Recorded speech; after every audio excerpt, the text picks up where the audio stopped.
What does it mean to be a true representation of farm-to-table cooking? Farm-to-table is now a much abused descriptor. Farm-to-table has since gone from a fringe idea to a mainstream social movement. Its success comes with mounting evidence that our country's indomitable and abundant food system, for so long the envy of the world, is unstable, if not broken. Eroding soils, falling water tables for irrigation, collapsing fisheries, shrinking forests, and deteriorating grasslands represent only a handful of the environmental problems wrought by our food system, problems that will continue to multiply with rising temperatures. Our health has suffered too. Rising rates of foodborne illnesses, malnutrition, and diet-related diseases such as obesity and diabetes are traced, at least in part, to our mass production of food. The warnings are clear.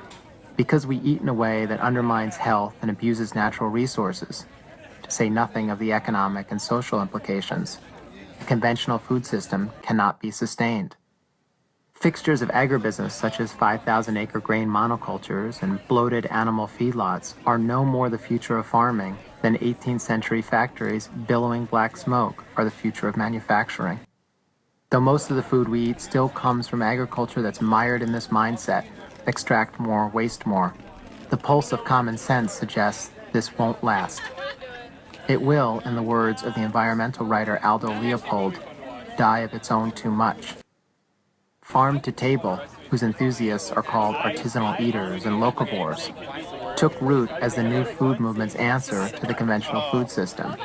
It was also, undeniably, a reaction against a global food economy that erodes cultures and cuisines.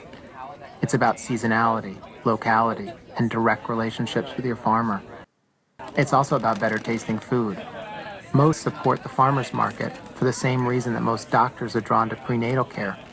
As someone whose job it is to address the end result, how can you not care about the beginning?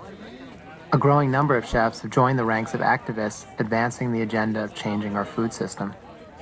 They created new styles of cooking based on seasonal flavors, smaller portions, and artistic plating.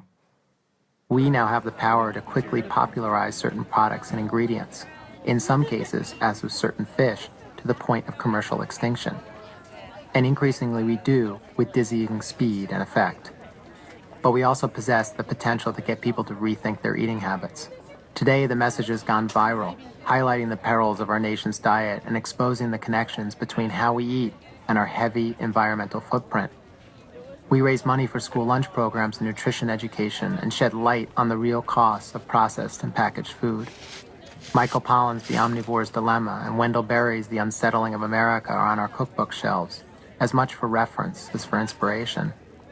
In Berry's words, we understand that eating is inescapably an agricultural act, and that how we eat determines, to a considerable extent, how the world is used.